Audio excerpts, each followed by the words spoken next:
Yes. There we go. The tongues deal.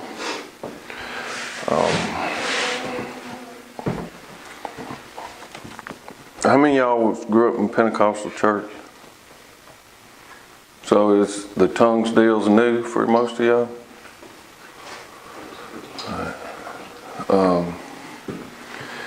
And it's not magic, and it's not spooky, and it's not whatever.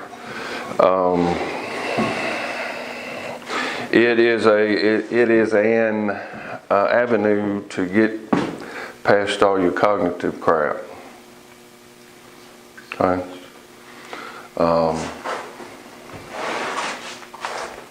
Because you can even think about it too much and miss the point. The idea or the reality of what Jesus has called us to do as an example and live that example is to die to ourself. Tell him sorry. Tell him next week. Same bad time, same bad place. I think I heard Clark say you did. No, get up. Next time, baby. He got sneaking in. I mean, see now? He's been here before. He's new to this one. He's been here for round two. Well, his mama didn't wake him up this morning. Who was it? Adam. Oh, No. How did you hear? So anyway, what the hell was I talking about? Get the tongue. Being an athlete. How many of y'all are fairly new? All right, let me do the background thing. Did the new guys come up in church? Generally, what flavor? Baptist. And it's not just Baptist. Most religions teach conformity with certain behavior patterns. If you're Baptist, Southern Baptist, that kind, okay, one of the worst things you can do is drink beer. You know, if you're a Baptist from Germany, though, it's okay. Okay. It's okay to be a big, fat, sweaty preacher who's a glutton, but you can't drink beer. You can't be a homosexual, but you can gossip. But when they gossip in the church, many times they use the Lord's name in vain. And they say, brother, come here, I want you to be in prayer with me about him, because he's a, you know. Queer.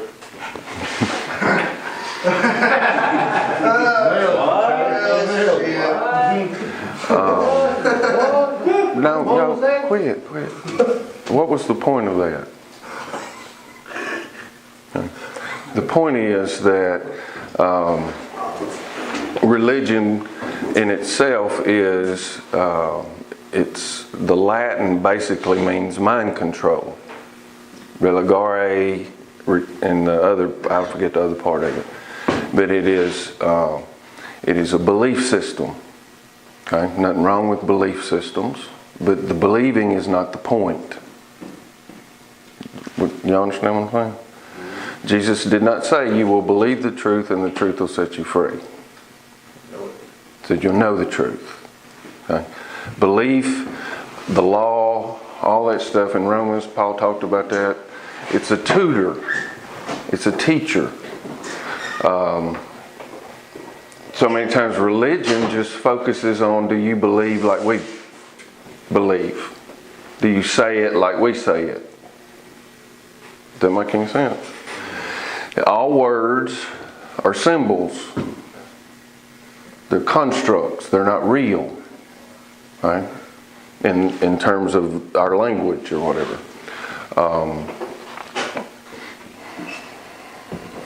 And it's a helpful convention, and a convention just means something we all agree on, that A means this, or sounds like this, and orange is this, and whatever. And so it's helpful in communicating. There's also limits with that. Paul talks about the world, overcoming the world. Jesus talked about overcoming the world and all the world system. Y'all ever heard Paul talk about that? In religion, many times, and at least as I've been exposed to it, it doesn't really talk about the world. It talks about particular customs. We dress a certain way. We talk a certain way. We have pancake men's breakfasts once a month. And you're a good person loving God if you come to the pancake breakfast. Do you understand what I'm talking about? Okay. Which ain't got nothing to do with what Jesus was talking about. And I'm not dogging out religion. Okay, but religion is not the point. Okay. Jesus never said, come follow me and become a good Christian. Jesus himself was not a Christian. Okay. Does anybody's head blow up? No. Okay. Okay. When Jesus was talking to the religious people and the political people and the economic power structures of his day, he was not saying, let's change the religion. He was basically with the Jewish religion, he called them the synagogue of Satan. Okay. With the bankers, he overturned the money and said, you're stealing from God's people. You're manipulating them. You're enslaving them. With the political people, he basically said, no, you're not God. You don't own me. Right? That's what you say, but this is who I am. I am from God. I am God. I am one with God. And then he talked to the people and said, y'all be one too. Right? Begin to understand that you're not what you've been told. You're not a crackhead. You're not a white man. You're not a black man. You're not a Republican or a Democrat or a Baptist or a Catholic or a Methodist or a Gaia worshiper if any of y'all are hippies. You know. And all these different thought processes. Politics is a religion, you know. Our current culture is religion.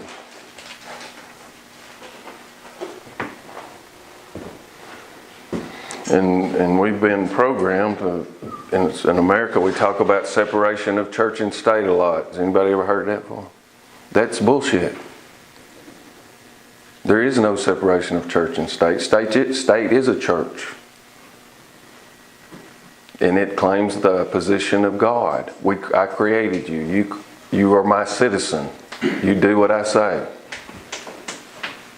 If not, we will fine you or whatever. And to the point that, I don't know how many years ago, 100 years ago when people got married, they wrote it in the Bible. You know. 1913 when they put in the Federal Reserve. Any of y'all understand all this stuff?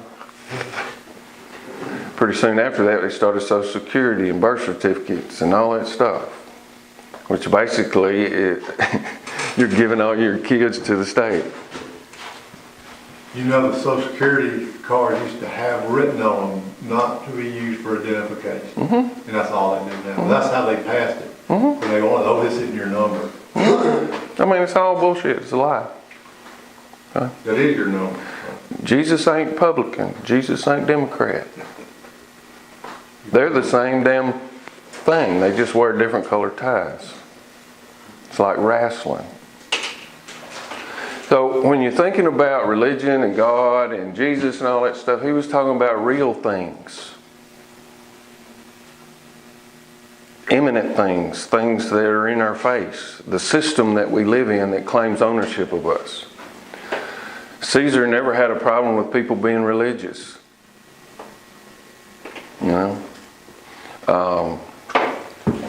He had a problem with them saying, no, I don't belong to you. And that's political, and that's economic, and that's financial. And if anybody's paid any attention to what's going on in the world right now, it's all straight out of the Bible. And I'm not Perry Stone saying, okay, all that's fine. But how does that change my life, affect my life, whatever? The whole system is based on fear and dependence. Okay? Addiction. All of it is addiction based on fear. Anybody ever had a job you didn't want to go to, but you got up and did it anyway? Why did you do that? Fear. Fear. Fear. Fear. You didn't get up and go do that because that was God's intention for your life and you were fulfilling God's creative activity in you. You did it because you thought you were this or you thought you were that. And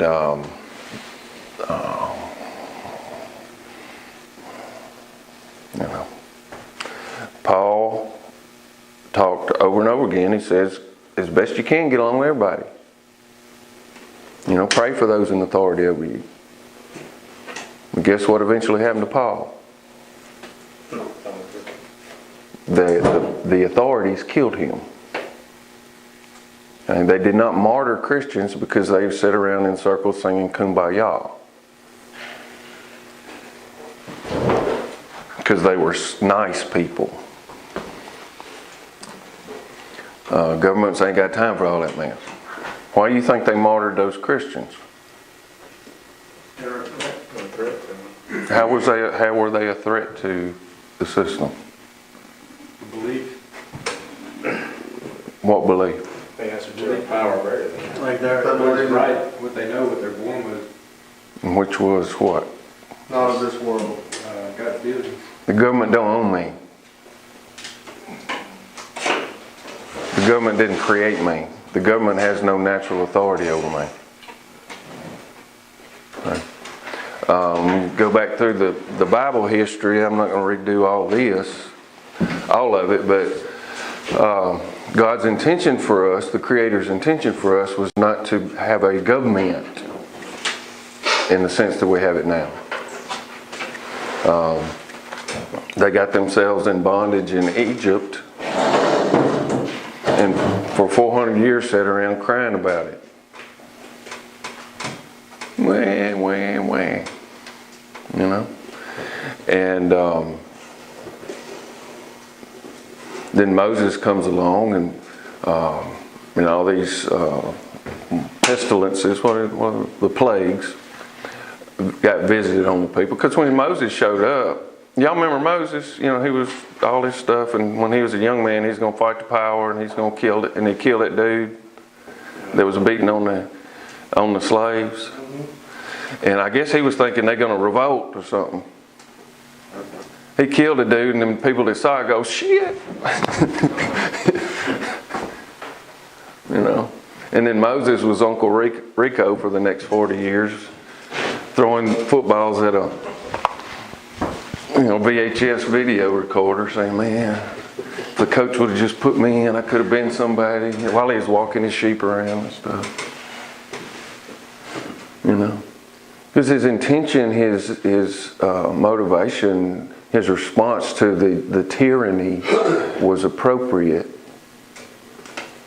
Not his response was appropriate, but the motivation was appropriate in tyranny. I mean, y'all have encountered an authority that was unjust, haven't you? Has anybody in your arrest record ended up with some extra knots on your head? Mm-hmm. No. I mean, the tax codes, the traffic stuff is all illegal. But we're so fucking distracted, we don't even know. We know when who Alabama's playing next week. We know whatever stuff that's irrelevant. We know I got to have that special hat so I can fit into this bullshit persona that I walk around in the world in. Or that new watch or that new whatever. Right? It's a game. It's a game. It's no different than Monopoly. Anybody ever played Monopoly and somebody moved your little battleship and you got pissed off? as though it was real. It's a game. And what we're doing here is the same game, we just do it with bigger houses instead of little plastic ones. And we're chasing money. We're chasing one day, if I do this, then one day. We got a 12-step program that the government controls. You know? And then they threw an extra one in called kindergarten. And they're trying to get them in there earlier, so the programming can start. Anybody ever went through school and go, this is stupid? You were correct. Not all of it, you know. But it's basically a you know, I ain't dogging that necessarily. Because there's nothing wrong with teaching kids stuff. But you're right. But it's a program. It's boring. Anybody ever sat through a history class and you just want to stick yourself in the eye so you'd feel better? History is not boring. History is cool. But it's all disjointed, and it's like the Greeks somehow are all these people that control the world. When you got into chapter 3, they disappeared and you went to China or somewhere. Then there's no real story. Yeah, but where do people get the real history? Because history is written by the victors. These people get it in high school. I know. If Hitler was one, we'd had a different history. Maybe. It wouldn't have been the same. Hitler was financed by the same people that financed England. Exactly. It was a manipulation. He had a banker. It's all in the bullshit. war for 4.5, 5, 6 years. It's all bullshit. Where do you get And Stalin and them were financed by the very same people. And where did you Hitler get the oil to fight a war that long? From the Bushes. Say, Rockefeller? Standard Oil? But, because I want to tell you guys, especially you new guys, that sense of rebellion in you, that sense of things ought to be different is righteous. But when we don't know who we are, we end up fighting ghosts. We end up putting all that anger toward the wrong thing, and we stay trapped. Jesus said, turn the other cheek, not to encourage you to be a wuss. It's the exact opposite of that. Turn the other cheek, pow! Pow! Is that all you got? You can't own my soul through my fear. You can take my body, you can take my life, you can throw me in a cage, but you can't own my soul unless I give it to you. Does this make any sense at all? Okay. The addictions that you're dealing with are not the issue here at all. That's just your flavor. There are people addicted to being Republican. There are people addicted to being Baptist. There are people addicted to chasing money. The root of the thing is we don't know who we are, or we've forgotten.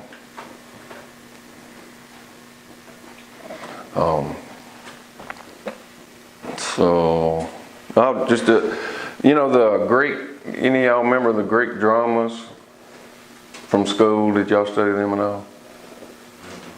I mean, it was basically the media of the day.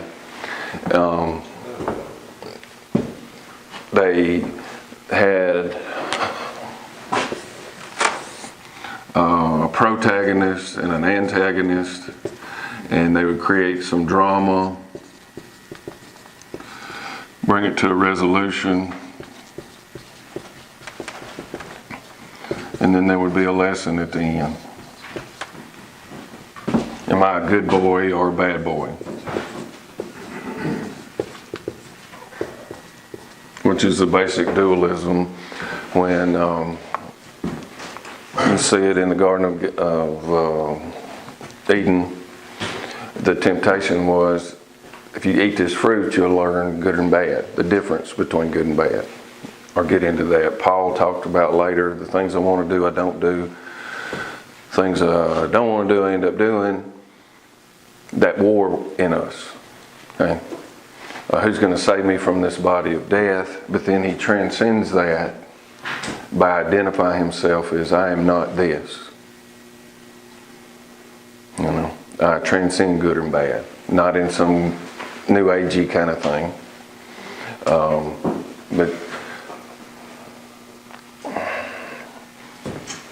And what I try to remind some of you guys that want to listen is you're not what your mama said. You're not what your daddy said. You're not what the culture says. But if I believe those things, okay, I give life to it. You know, any of y'all ever been summoned to court? You give life to a dead thing because they make you stand up and say you are that thing on the paper. You know, you're not the thing on the paper.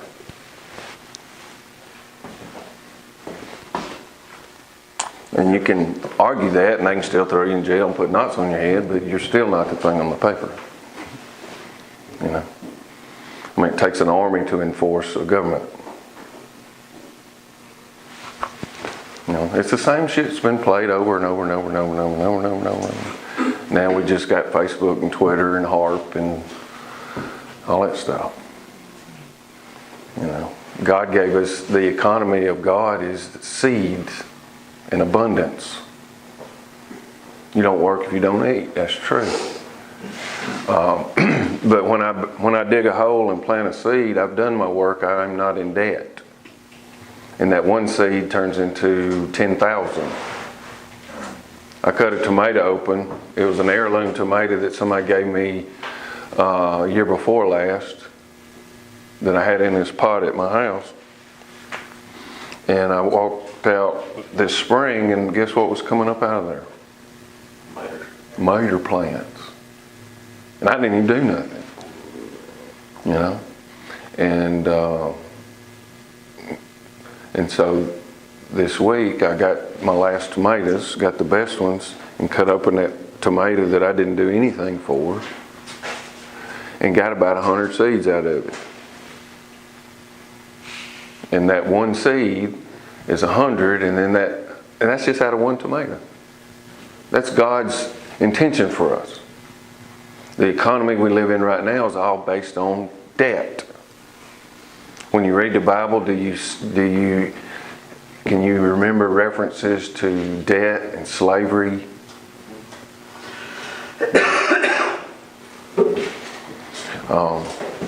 No wonder you want to get high all the time. Because we're fucking slaves. If we're in the world, or if we're part of that. You know? And for those people who would like to have a revolution, and they get in their little bunkers, and I think on the 4th, Antifa is supposed to try to cause some problems because we ain't had one in a minute. Killing the rednecks in Las Vegas was boring now. It's been a week. So we're going to have something else. And then Anonymous is calling for a thing on November. Y'all know Anonymous, November 5th, and the V for Vendetta movie? They're calling for some stuff. You know.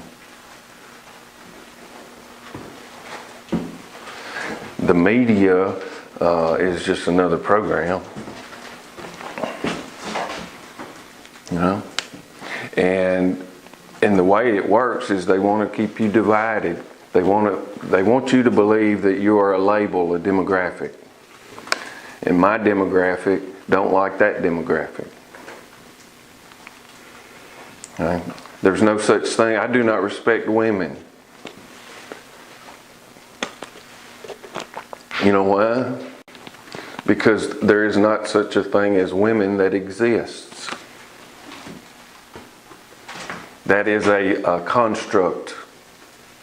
There's individual souls that inhabit a female body, and some of them are worthy of respect and some of them are not, just like there are individual souls that sometimes inhabit a male body. And some of them are worthy of respect and some of them are not. There's a lot of groupthink. You know, you're not encouraged to become who God made you through the government 12-step program. You're encouraged to comply. You're encouraged to walk in the new elementary schools they built here in the last 5 or 10 years. They have it tiled with kind of gray tiles, and then about 2 foot from the wall there's a blue tile running all the way down. And the bell rings. Okay, little ducks. And if they get out of line, what happens? They give them pills. Okay, it's programming. It's get in line, walk, get up when the bell rings, whatever. Okay, that's not a natural state of especially a human little boy. You know, they need to just let them climb trees till they're 10. You know, and they're going through that system. They don't learn how to build houses or fix cars or grow tomatoes or, you know, nothing. In our society, maybe not around here as much, but in a lot of places in our society, people are afraid of nature. You understand what I'm saying? Dirt, ooh, that's dirty. Dirt ain't dirty. You know? And that's part of the programming. Because if you wanted to control the world, what would you need to control?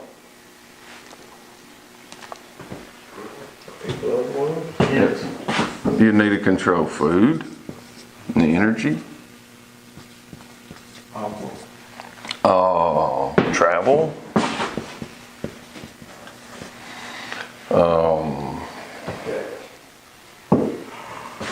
whatever. The monetary system. Yeah, how do you exchange goods and services? Well, it's not that hard. You know? Not if people believe that the system is God. It's not that hard to see it either. It's crazy how many don't. Well, And for the most part, those four things right now are being controlled by the government. yeah, and corporations. I mean, we live in a fascist state now. It's not coming, it's already here. We're living in Orwell's 1984, except in Orwell's book, people did not take their own pictures and give them to the government and do their status updates. I'm doing this, I'm doing that, I'm doing this. And every time we punch one of those little acceptance agree term or one of them little, what you call them, applications where you can play Angry Birds, you're basically saying, yes, you can look up my asshole anytime you want to. And we are, we accept that. We seek it out. I mean, you remember Pokemon Go? It went away after 3 months. They were taking pictures everywhere. You know, we're living in that state now, children.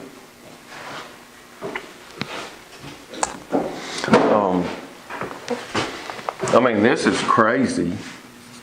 They're probably going to, anyway, I don't get into all that.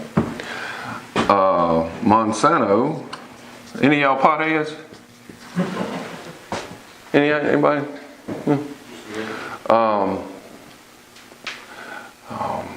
The way that the world, let me say it.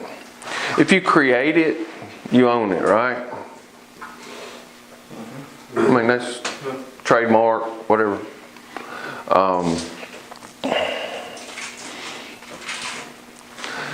And this company that has been putting Roundup everywhere, poisoning people, now controls most of the seeds. And they went in and they made a little genetic adjustment to it and have a patent on it now. Yeah, corn is grown with Roundup in it. Yeah, it's sick. It's making us sick. We got fluoride in our water. Fluoride Colgate toothpaste commercial, 'cause why do they put fluoride in toothpaste? Marketing. What's fluoride's effect on the brain? I don't know if it's good bacteria. Plastic. It's poison. You know? These things, keep them away from your nuts. You may end up with a big tumor in your head from it.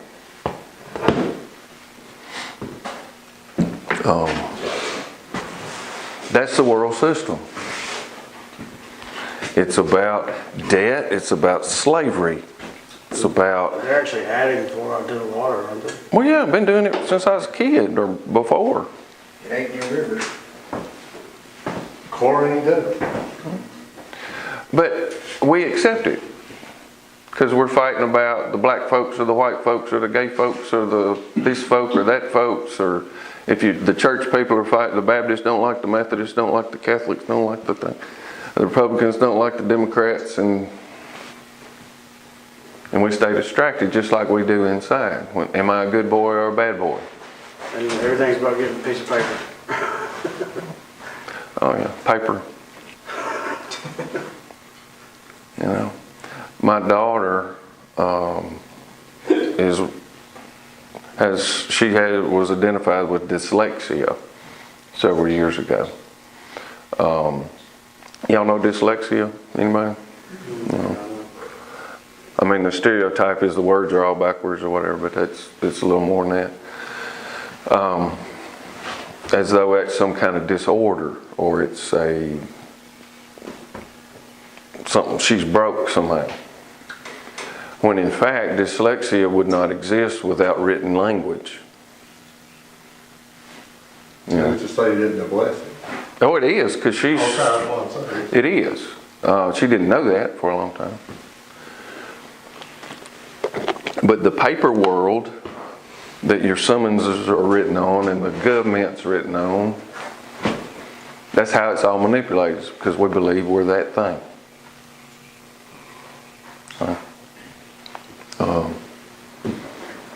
And when we believe something, our mind is tied to it. It is mind control.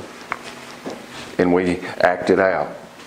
Your mama said, "You a little mistake," or your daddy said, "Come here, big boy, you got a pretty mouth," or whatever happened.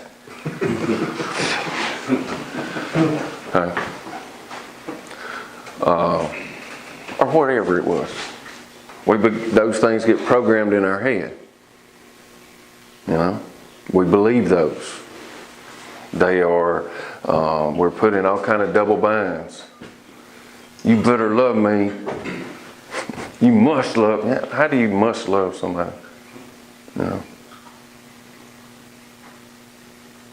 Quit crying. Pow!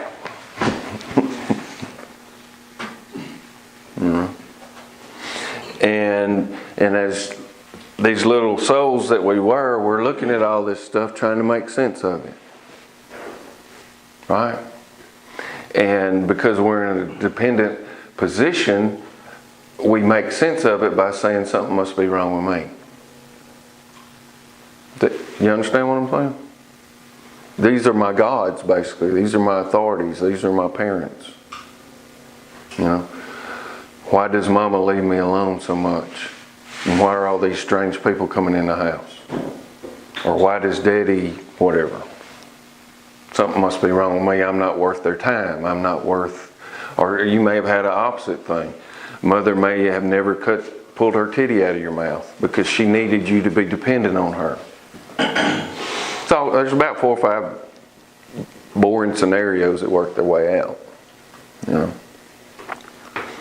know, and through all this stuff, the Creator, your soul, whatever you want to think about it as, tries to wake us up. Has anybody had the same problems over and over and over again? Different people, different state, different town, it's the same crap. And you go, how in the hell did I get back here? You know? And we look at that as though that is the trouble, but in reality that is the doorway to your freedom. If you learn from it. Because you are everywhere you go. we act out these patterns that are presented in us over and over and over again because we believe in them.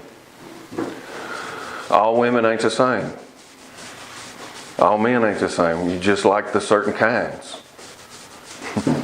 You know?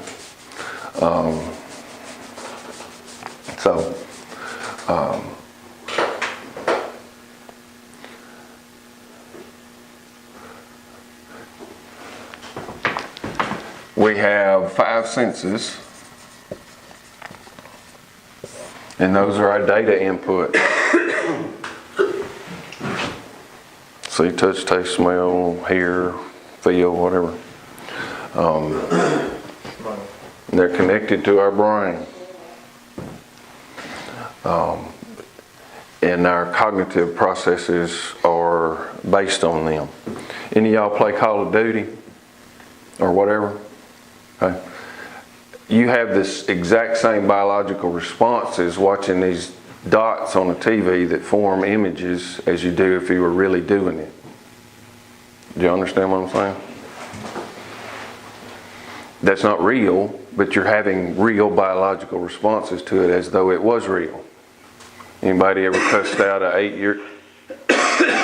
8-year-old Taiwanese boy on Xbox Live because he noob tooted you? Yep.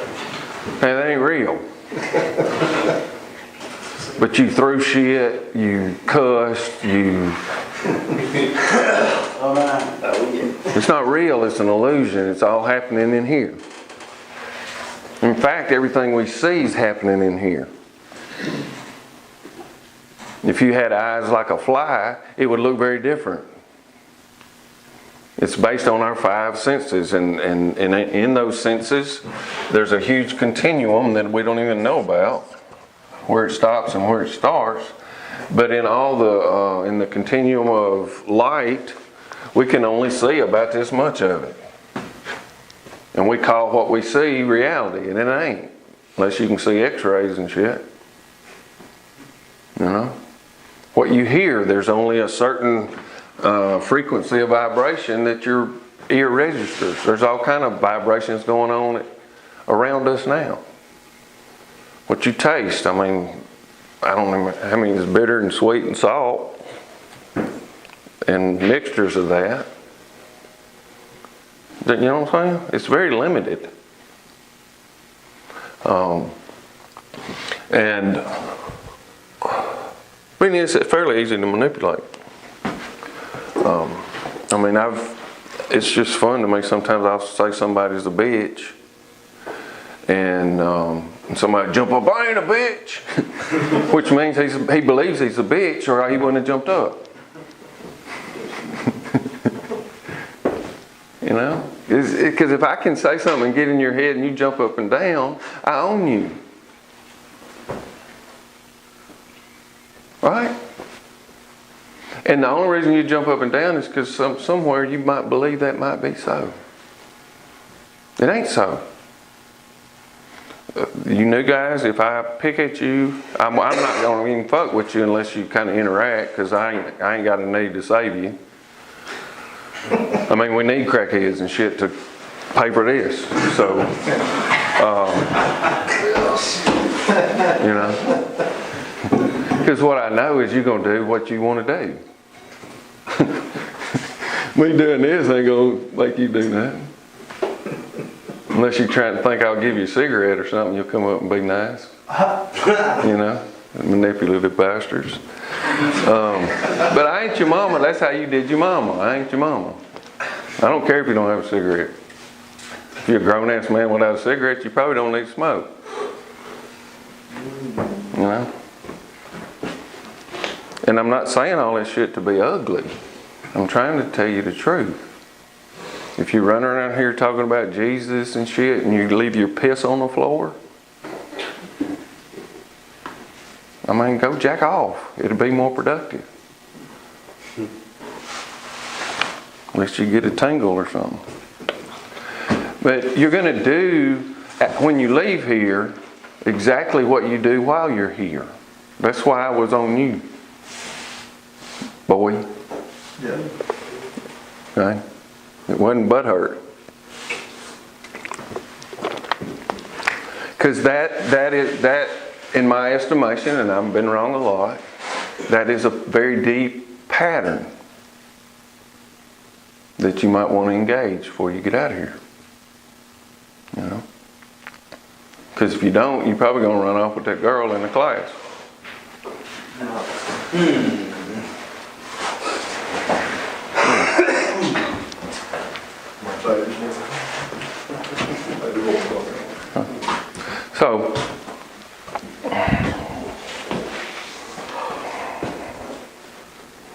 So that's kind of the idea of it. But our religion, what we say we believe in, what comes out of the mouth of Jesus, he don't say nothing about no religions. He says, take up your cross and follow me. Die so that you can be reborn. Okay.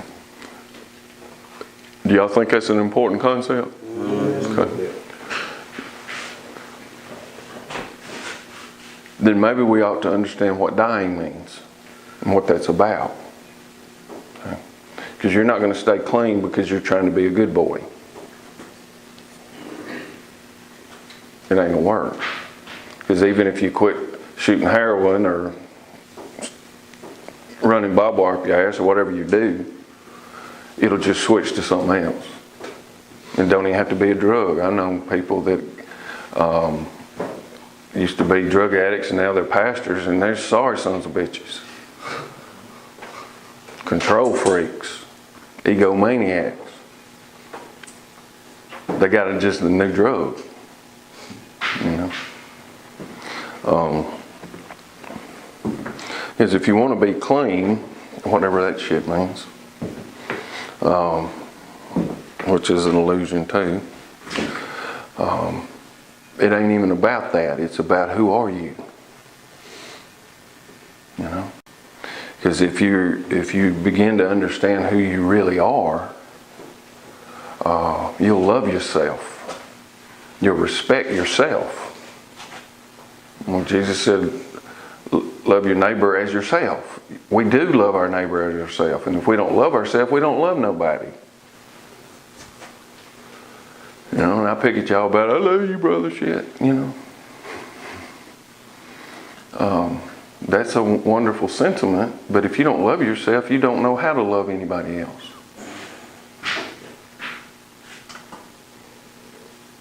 It's mutual manipulation. Scripture says, let your yes be yes and your no be no. That is pro-fucking-found. You know? How many times in our interactions with people, in our anxiety, we say yes when we mean no, and no when we mean yes. And if we get called on it, it's somehow their fault. It's manipulation.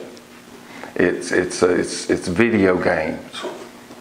We have all these warm fuzzies or these angries, but it ain't real.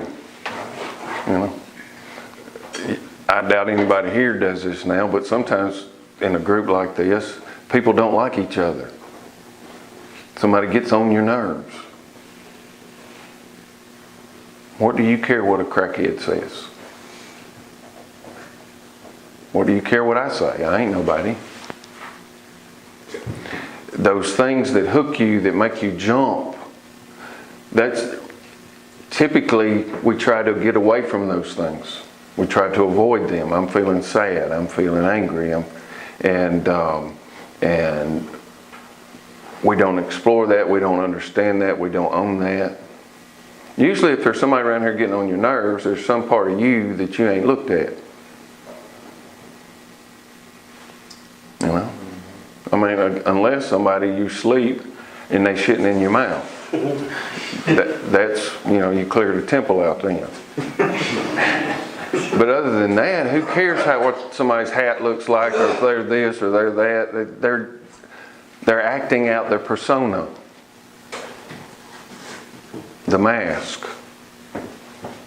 They're not real yet. They want to be. We all want to be. So, and you get to your thing? Okay. I've been working with Stuart a little bit, or he's been trying to help me with my mental problems.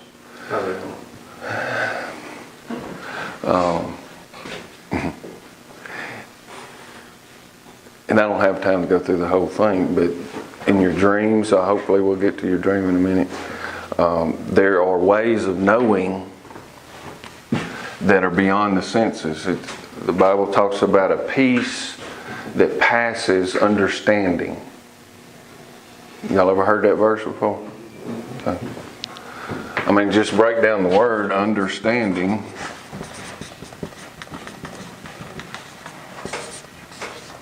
Means I'm standing under something. That's why the police says, do you understand? Do you stand under my authority? That's why they make you say, do you understand? Okay. Do you stand under what I say is right? Do y'all understand what I'm saying? do you comprehend it? Okay. And this is about believing. And I'm not saying when the police pulls you over to be stupid, because they'll put a knot on your head. And sometimes, depending on what we're doing, we might need a knot on our head. You know, if we're acting out this good boy, bad boy shit, putting ourselves in jeopardy. A peace that passes understanding, that surpasses, that transcends understanding. It's something that you can't know with this part of your head. Because you'll never figure out God, you'll never figure out religion, you'll never figure out recovery. Any of y'all have been in recovery before? Hell, y'all could run the camp if you could stay off the dope. You know, I mean, this is just another religious thing. If you go to Bradford, it's the same thing. They just take Jesus out and put higher power in it. You have communion. And y'all been in AA, NA? You got your holy books, and you got your priest kind of people, the sponsors, and your communion is coffee and cigarettes. I mean, it's the same stuff. But we have information. It comes in our dreams. It comes in observing our patterns over and over and over again. If some of you are writers or poets or artists, those things will reveal themselves if you sit back and watch. Okay. Stuart, come here. Can you set it up a little bit before you do it, in terms of how weird it was when I told you to do this? Okay. Is that what you want to do? Yeah, and then read it and talk about it. You need a pen? Here. I don't think so. Here. You put it on your nipple. I don't know. Which one? Most of you probably, I guess most of you were in here when Justin did his thing, probably, I don't know, a month ago. But when I first started meeting with Teal, probably about after the first week, I realized he was half crazy. I was going to give it a shot because I was trying to get everything out of this program I could.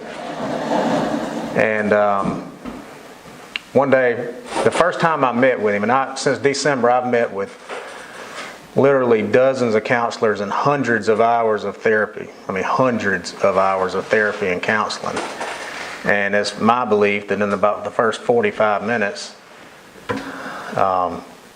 he nailed it. Something I never knew was in my past. I knew it was in my past. I didn't realize the significance of it in my past, and we won't get into all that. But I went in there one day, and it was right about the time Justin had gotten up here and read his thing. And Till asked me, he said, "Do you write?"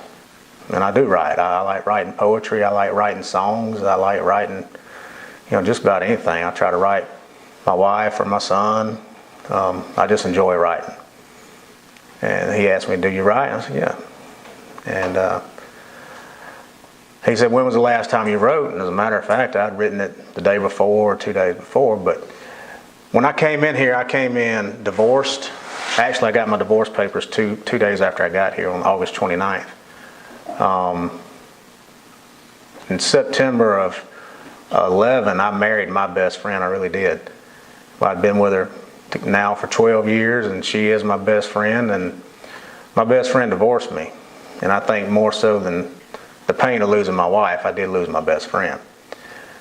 And I've tried replacing her with everything from alcohol to, bad habits, other people, whatever the case may be, and it never worked. And when I came in here, she was like Lucifer to me. I mean, it was brutal. So the only thing I could do is I just started praying immensely for her. I mean, just day in and day out praying. And I sat down one night and I wrote her a poem. Not knowing if I'd ever bless you, if I'd ever send it to her, I just wrote it. Bless you again. And Teal wanted to read it, so I brought it to him and we read it. And I'll read it to you. And you may notch my man card, but kind of like Teal says, who cares what crackheads think? I'm a crackhead right along with you. The significance to me here is not what I wrote to my wife. I'll flip the script in a minute and tell you what Teal helped me find out about it. But I entitled it I Wish, and this is from me to my best friend who at the time hated my freaking guts. I mean, hated me. And if y'all noticed this past weekend when she came up here, it's a totally different woman. I mean, totally different woman. And I was supposed to read this the day that Drew got up here and sang the song. We ran out of time on Crackheads Have Talent, so you'll get it now. But this is from me to my wife. It says, I wish you freedom, and I wish you peace, and I wish your burdens lifted, though your largest was me. I wish you knew my love. It's a love you don't understand. I wish I could hold you, but from here I can't. I wish I could be there to wipe away your tears. I wish our life together contained many more years. I wish your hand I could hold, and beside you I'd stand. I wish I could be there, but I can't. I wish you wisdom, and I wish you years. I wish upon the angels to guard you of your fears. I hope you're able to meet all of which life demands. I wish I could be there, but right now I can't. I wish we were together in a house we called home, and I wish I could hold you all night so you would never be alone. It's in the words above, but I'll say it once again. I wish I could be there, but right now I can't. I wish I could go back to where my life became mangled and to hold on to my true love to whom I'm still tangled. I wish I'd have been a good dad for Jess and little man. I wish I was there right now, but for now I can't. Now that was to my wife, obviously. And I read it to Teal, and I think Teal read it himself. And one thing that he had gotten or tried to instill in me was something going on in my past when I was, 4, 5, 6, 7 years old. I have a 4-year-old son and a 14-year-old stepdaughter who I've had since she was 2, so she's mine too. And that's Jess in here, and little man's my son. But what Teal made me do, he said, turn around and read that to yourself. Which I thought was kind of corny because he had told me to do that before. But when I really sat down and read it to myself, I'm not reading it to 40-year-old Stuart. I'm reading it to 5-year-old Stuart. And at the same time, he said, now read it to your son. And when I wrote this, I had none of that was in my mind. It was 100% my wife. But I guess subconsciously, and you may explain it better than I do, but as he said, through writing things and through expressing yourself like this, things come out and things are discovered that you didn't really know were there, and I really didn't. Because when I wrote this, I wrote it to my wife. But I'm going to read it again, and for those of you that have children, me and Casey were talking about it last night. He's got a 7-year-old daughter. I have 2 kids. Joe has Jeremy. And what we tell our kids, we tell our wife, babe, I'd do anything for you. Our son, I'll do anything in the world for you. Well, why can't you quit drinking? Why can't you quit using? Why am I not at home right now for 3 months? You do anything for your kid, anything for your wife. and I'm stuck in here. But I'm not stuck in here. I could leave today. I look at it as an investment. But I'm going to read this, and for those of you who have kids, think about this in terms as to your child, okay? Go ahead. And also, but it's the primary pattern. What will happen is we project that stuff onto other people. Because the root of this is a pattern that got set up early for him. I mean, and think about it also for, you can do the children thing, but understand that the things he's projected onto the others and wanted for his wife, he wanted for his child. Himself too. That he profoundly, those were his very needs. Right. As that little boy, and I'm not trying to get all psycho or whatever, but those primary patterns, because some of y'all may be extra sensitive to people in pain. Y'all know what I'm talking about? Mm-hmm. And that you'll overfunction for them, try to make their pain go away. Y'all know what I'm saying? Okay, that is not helpful. You can't fix their pain. But what that is that tender place in you, that horrible hurt in you gets hooked. And you don't really give a shit if their pain goes away or not. You want the pain in you to go away. You know? Because we talk about Christian ministry. Well, when a son declares that he wants to be a crackhead, according to the scripture, the daddy needs to treat him like he's dead. And then he goes and either comes to his senses or not. You know the prodigal son story? He didn't chase him around and put him in 14 rehabs and you got so much potential. He went out and figured out sucking dick wasn't very fun. And he got out of that entitlement mentality, and he figured out, well, I'm not worthy to be a son, but maybe Daddy will let me sweep the floor at the warehouse. And it was real. It wasn't, so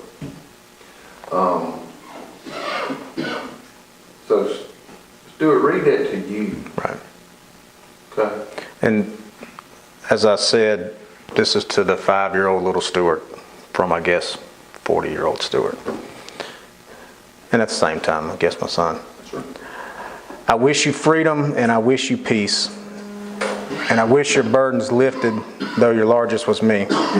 I wish you knew my love. It's a love you don't comprehend or you can't comprehend. I wish I could hold you, but from here I can't.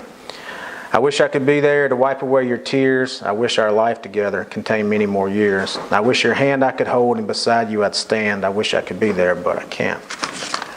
I wish you wisdom and I wish you years. I wish upon the angels to guard you of your fears. I hope you're able to meet all of which life demands. I wish I could be there, but right now I can't. I wish we were together in a house we call home.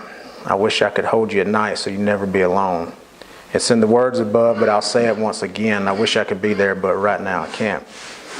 I wish I could go back to where my life became mangled and hold on to my true love, to whom I'm still tangled. I wish I had been a good dad for Jess and little man. I wish I was there right now, but for right now I can't. And all except that last little paragraph when it starts specifying my son and my daughter, I never thought about the fact that that's exactly what I wish for 5-year-old little me. That's exactly what I wish for my son, my daughter. And your wife. And my wife. I mean, it was written to my wife. And as I said last night, yes, according to the legal system and a judge in Fayette County, I'm divorced. But according to that book, who I answer to and that I believe in, she's still my wife. And I have seen God work in, profound ways in the past 2 months. Because I know y'all don't know her, but that's the hardest woman I've ever been around in my life. And that's exactly who I need in my life, because she sees straight through my bull crap. And I took it for granted. I called her bluff, and she divorced me. So I'm doing everything I can to get her back. I'm doing everything I can to get my son the father. Did that kick up anything, or did you get any new insights, ideas? Do you understand what he's talking about at all? Comprehend it.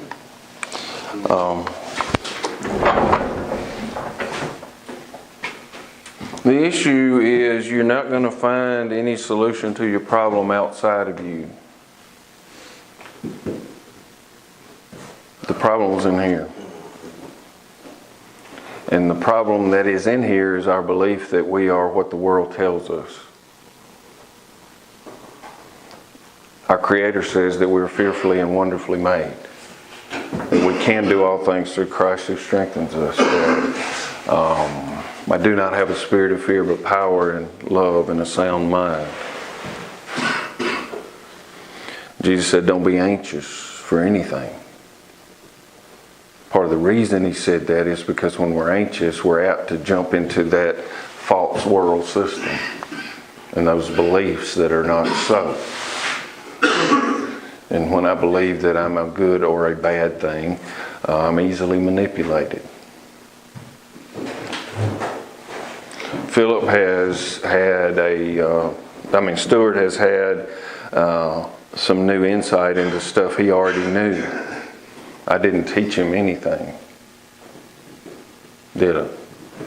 Just how to discover. He just remembered who he was. Because there was some trauma stuff or whatever happened when he was little that kind of set his identity in a certain pattern. And he went about all those years trying to make those things fixed or better in his relationships with people. And it works for a while, just like any drug. His hope of getting his heart's desires depend on him taking care of that thing that God created him to be. Because the woman didn't change, he changed.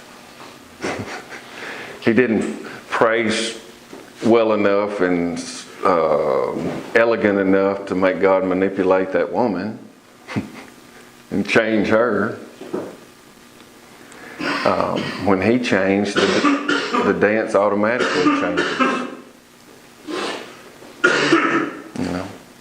Y'all ever had these romantic patterns, conflictual stuff that happens over and over and over again? It's like a dance.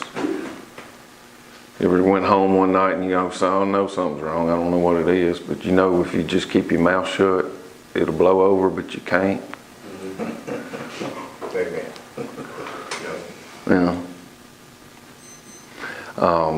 And some folks throw stuff, some folks get quiet and pout, and some folks whatever. But typically there's a pattern that's repeated over and over and over again. You can feel it coming.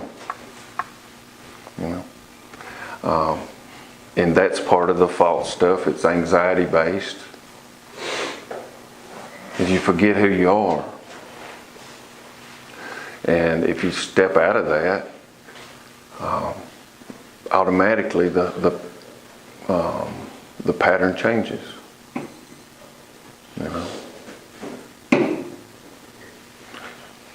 That you can't change your mama, your daddy, what's happened. And you can't change nothing tomorrow or next week. You can only change something right now. Your recovery is not based on what you do. Many times it's based on what you don't do. Stepping out of that anxiety, stepping out of those tapes, those thought processes that run over and over and over in your head. Anybody got any of them? It's been 2 weeks and all I done was make turds and play volleyball. Which is that's fine, do that. But you're going to do outside of here what you do while you're here. Start now, because that's all you got. Breathe. Be still. If you want to know. Because you're not going to figure nothing out. Your knowledge is going to be revealed. You already know everything you need to know. You know, getting more of this stuff going ain't gonna, it's just gonna be the same thing. You know, all this stuff is wonderful and good, and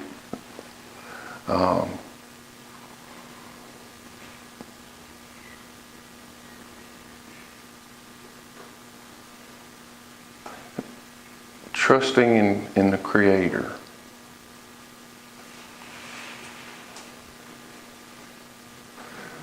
Very similarly that an acorn would trust the Creator to turn it into an oak tree. The acorn don't go to class to learn how to be an acorn. It just sits still. You know, Philip Stewart, well, I call you Philip all the time. I did that yesterday now.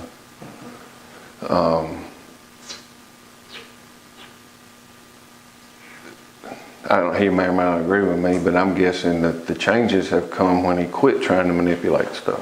Absolutely. When we quit trying to, what can I write her to make her feel this and do that, or da-da-da, right? Sure.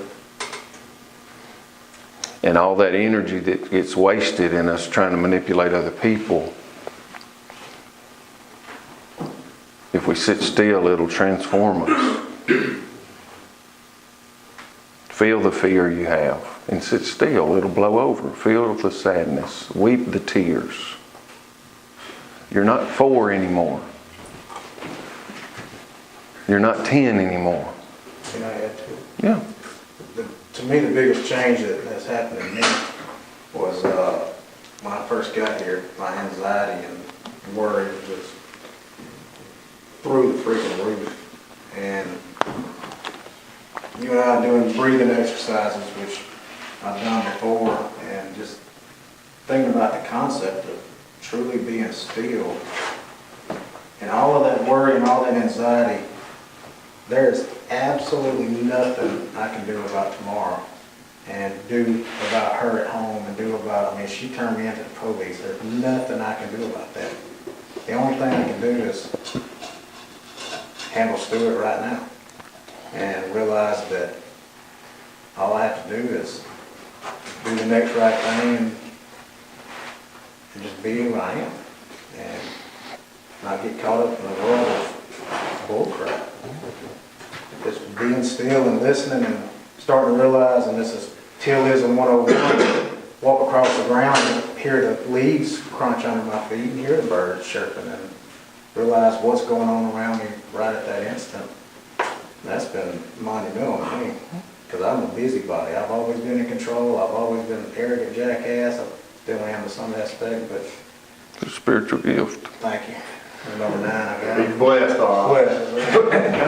But I try to control everything, because that was my career, and I try to do that at home, and I try to do that in my life, and I did it through a lot of manipulation.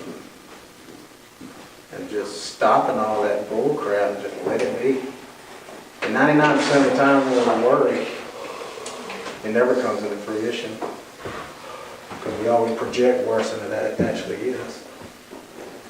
So, good Lord has blessed me, or I've learned to just say, let's say screw it, but screw it. Screw the world. Yeah. Screw the anxiety. Fuck it. Yeah. I mean that theologically. I don't mean to hurt nobody's soft feelings. It's a Greek word. And I'll say this, and then y'all can go smoke or whatever. When I say you're going to do outside of here what you do here, is what he's talking about. Because now is always the same time. If you don't learn about now, you're not going to learn about it when you get to the next now. You're going to handle this now and that now exactly the same, with all this manipulation and all this anxiety and all this thinking. And if you sit still, be still and know who your God is. Your God is not your thoughts. Your God is not the government. Your God is not the church. Your God is not 9-inch nails or whatever. Your God is not Nick Saban. You know, Jeremy, I mean, and all that's fun and it's a game. But understand it's a game. Just like football and baseball, money is a game. I mean, they're trying to get away from even paper now. It's just ones and zeros on a computer. And then they try to put a little chip. They already started to put them in, folks. Oh, it's so cool. Artificial intelligence. Why don't we learn some real intelligence? Artificial life. Why don't we begin to live real life? Because all that stuff is just a big digital idol, like the calf in the wilderness. It's technology. It's a Borg mentality. Y'all remember Star Trek and the Borg? You will be assimilated, or you must be, or whatever they say. You know, God created us individually. Anybody know, y'all scientific people know about cancer? If I understand it right, a healthy body has individuated cells that function independently and then together. Cancer is when they all think the same. Breaks down the walls and they all become the same. Okay? That's cancer. That's what's going on in the state right now and in the world system. They want everybody to be the same.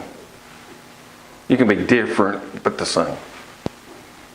You know, who you are is not important. Public safety. There is no public. And there ain't no safety. You know. So, I don't know, children. Try to be still today. Don't try. Try's for bitches. Be still or don't. But my hope is that you'll begin to wake up to who God created you to be. And be that. Because if you want a transformation of the world, it begins right there. Because all we would have to do as people is just say no. We don't have to fight. We just say no. That's what you say I am, but this is who I am. That's what all Jesus did. You know? And there's real consequences, y'all, if people begin to do that in non-violent ways. I mean, what Peter jumped up and tried to cut the dude's ear off. And Jesus said, chill, boy. Put his ear back on. This is, I need to do this. You know? And there will come a time when you will have a Gethsemane moment and you will have to sweat drops of blood. You know, you do that when you're anxious. Jesus was very anxious that night. Or he was dealing with it. And in the end, he said, well, I don't belong to the world, I belong to my Creator. So if it's my Creator's will that I go through this, then that's what I'm going to do.